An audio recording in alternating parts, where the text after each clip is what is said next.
as humans, we are hardwired to connect. When we don't connect, it hurts. And when it hurts, we medicate.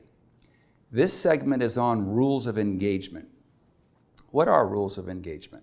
Well, I've discovered over the years there are 10 basic maladaptive behaviors that people engage in their attempt to connect. Well, where did we learn these behaviors? And if they're maladaptive, why are we engaging in them?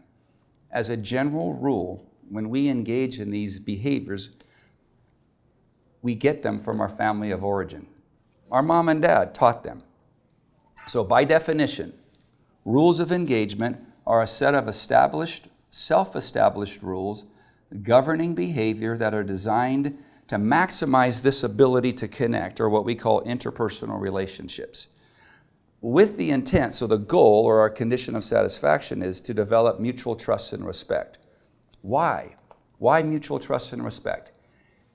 Because mutual trust and respect or emotional intimacy, is the maximum of an interpersonal relationship. In my definition, it's love.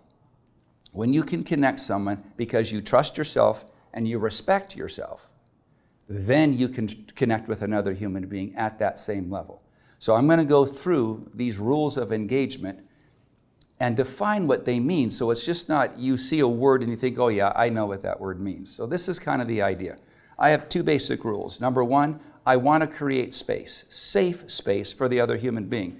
So if this is someone that I'm talking to, that bubble around them and my bubble around me are going to intersect, and there's going to be a then. They're going to determine subconsciously if that space with me is safe or not.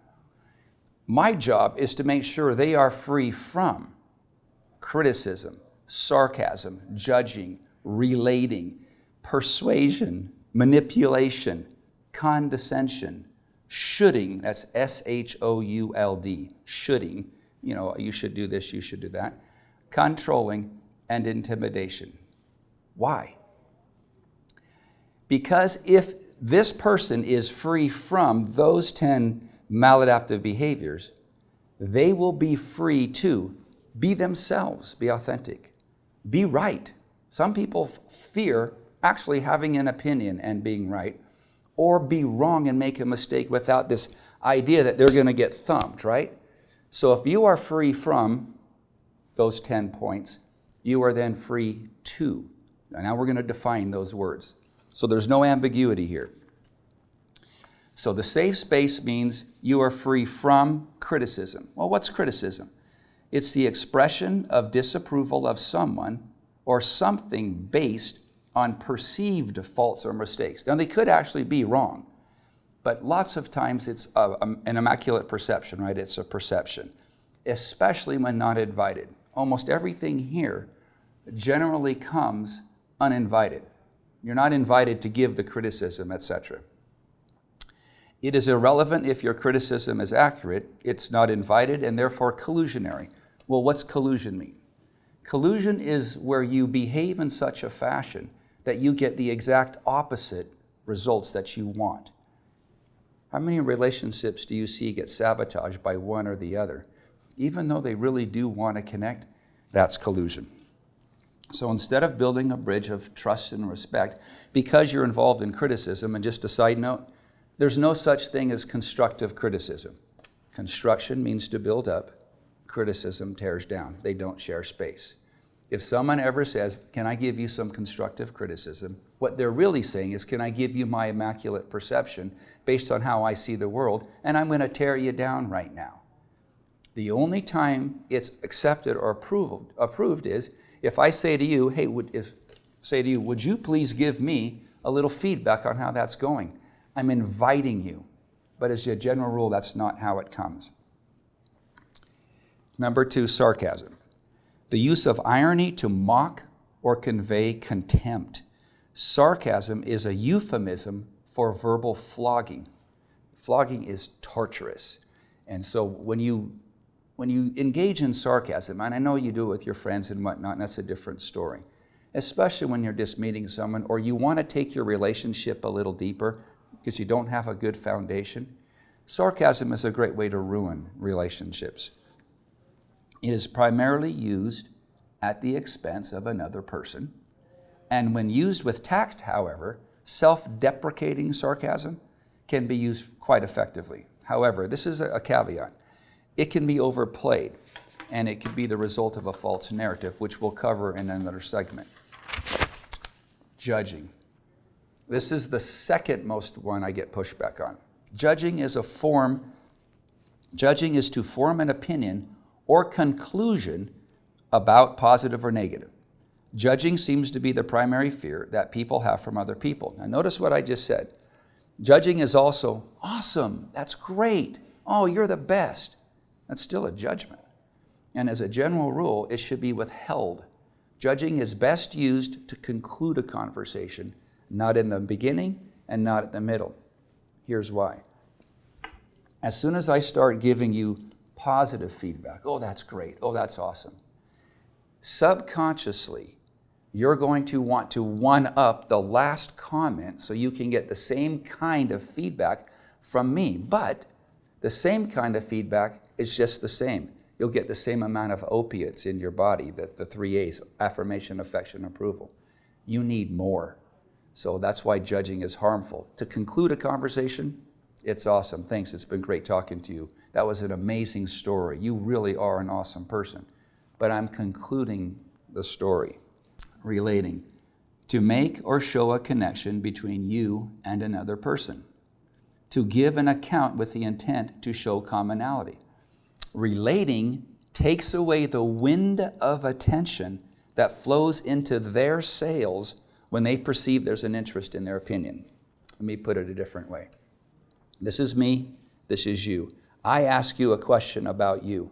You start answering the question. You think I'm actually interested in you. So you have all the wind coming to your sails. And as soon as I say, oh yeah, that's what I did, or I know what you're going through, or that happened to me as well, I just took the wind from you. I jumped in front of your sail and I took it all. I just changed the focus of attention. We are normed to people relating, and it's harmful.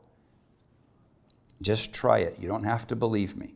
Go ahead and try it. Start paying attention to people who are relating and ask yourself how you feel in that moment.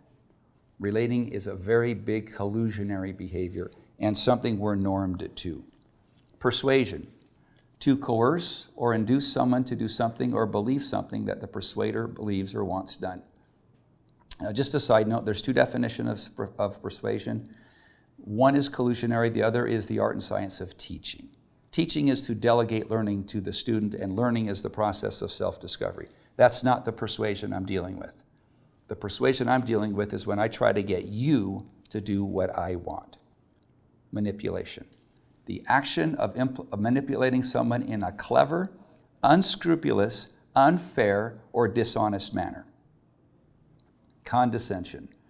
Having or showing a feeling of patronizing superiority, snobbish, haughty, bullies with low empathy engaged in condescension. People who are in higher positions, not because they deserved it, just they are, oftentimes condescend because they lack the social skills or the emotional intimacy to be an effective leader. Shoulding. Used to indicate obligation, duty, or correctness, typically when criticizing someone's actions. Parents, managers, supervisors, co-workers, friends, siblings, we are constantly shoulding on each other. That's an unsolicited opinion. Controlling. To determine the behavior of someone to dominate, rule, or command someone.